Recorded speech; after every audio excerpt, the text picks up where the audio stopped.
Hello, welcome back to my story time, and we are reading The Giraffe, the Pelly, and Me. So yesterday we got up to the point where the Duke of Hampshire had asked the giraffe, the Pelly, and the monkey to come and clean his windows. And then he asked, well, how does it happen? And they said, it's very simple. The giraffe is the ladder, the pelican is the water bucket, and the monkey is the cleaner. Let's catch up with what happens next. So with that, the famous window cleaning gang sprang into action.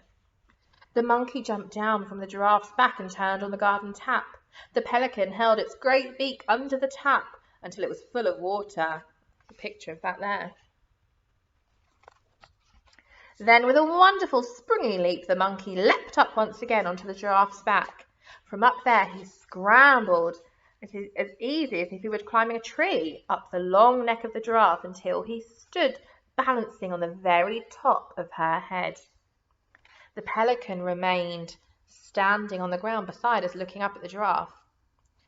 We'll do the top floor first, the giraffe shouted down. Bring up the water, please.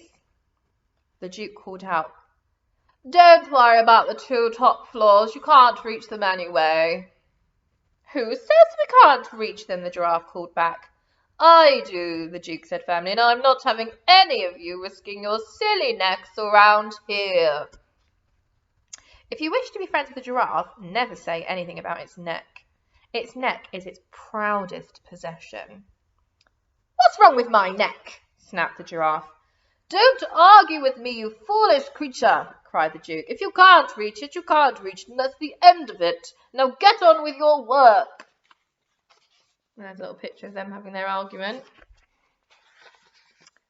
Your Grace, said the giraffe, giving the Duke a superior smile. There are no windows in the world I cannot reach with this magical neck of mine. The monkey, who was dancing about most dangerously on top of the giraffe's head, cried out, Show him, Giraffe, go on, show him what you can do with your magical neck. The next moment, the giraffe's neck, which heaven knows was long enough already, began to grow longer and longer and longer and longer and higher and higher and higher until the giraffe's head with the monkey on top of it was level with the windows on the top floor. The giraffe looked down from her great height and said to the Duke, How's that? The Duke was speechless. So was I. It was the most magical thing I'd ever seen. More magical even than the pelican's painted beak.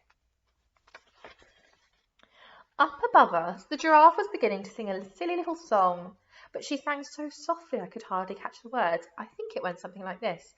My neck can stretch terribly high, much higher than eagles can fly.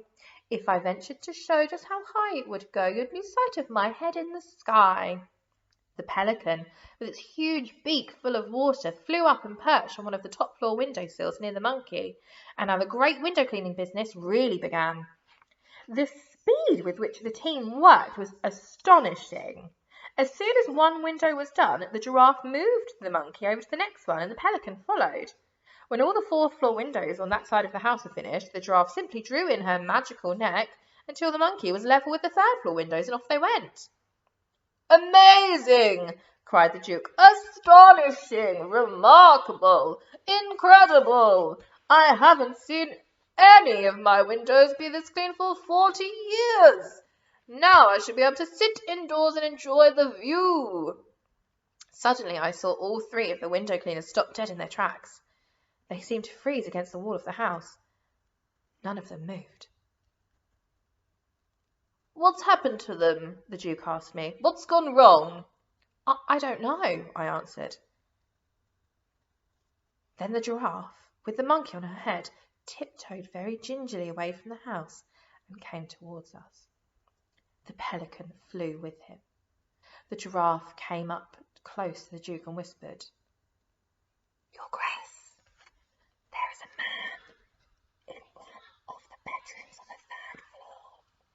He is opening all of the drawers and taking things out. He has a pistol. The Duke jumped about, foot in the air. "Which room?" he snapped. "Show me at once."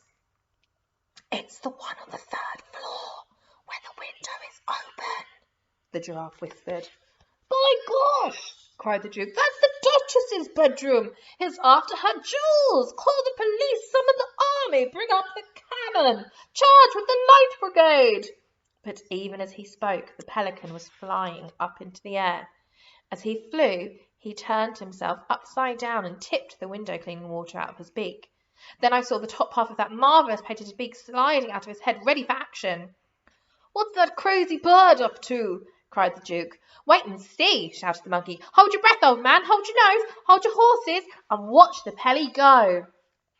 What do you think the pelican is going to do? I wonder. Like a bullet, the pelican flew in through the open window, and 5 seconds later, out he came with his great orange beak firmly closed. He landed on the lawn beside the Duke. A tremendous banging noise was coming from inside the pelican's beak. It sounded as though someone was using a sledgehammer against it from inside. "He's got him!" cried the monkey. "Pelly's got the burglar in his beak!" "Well done, sir!" shouted the Duke, hopping about with excitement.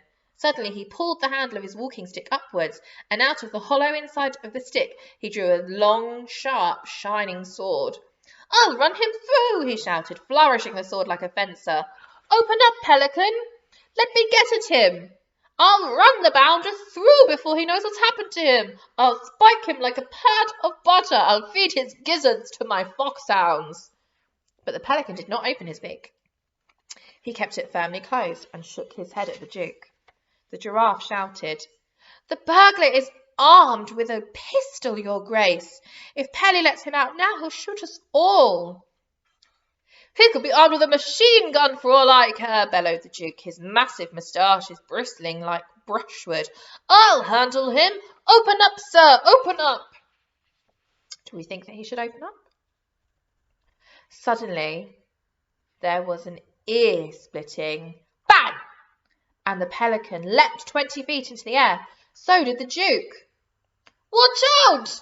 the Duke shouted, taking 10 rapid paces backwards. "He's trying to shoot his way out!" And pointing his sword at the pelican, he bellowed, "Keep that beak closed, sir! Don't you dare let him out! He'll murder us all!"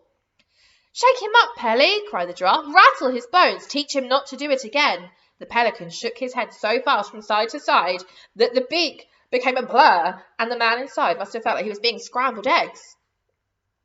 "Well done, Pelly!" cried the Giraffe. "You're doing a great job. Keep on shaking him so he doesn't fire that gun again." At this point, a lady with an enormous head and flaming orange hair came flying out of the house, screaming, "My jewels! Someone's stolen my jewels! My diamond tiara! My diamond necklace! My diamond bracelets! My diamond earrings! My diamond rings! They've had the lot! My rooms have been ransacked!" And then this massive female, who 55 years ago had been a wonderful, world-famous opera singer, suddenly burst into song. "My diamonds are over the ocean.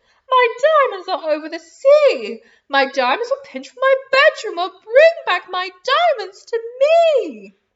We were so bowled over by the power of the lady's lungs that all of us, except the pelican, who had to keep his beak closed, joined in with the chorus.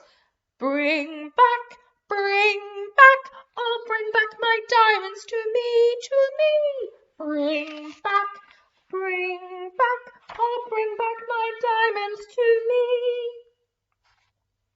And that is where we're going to finish for today.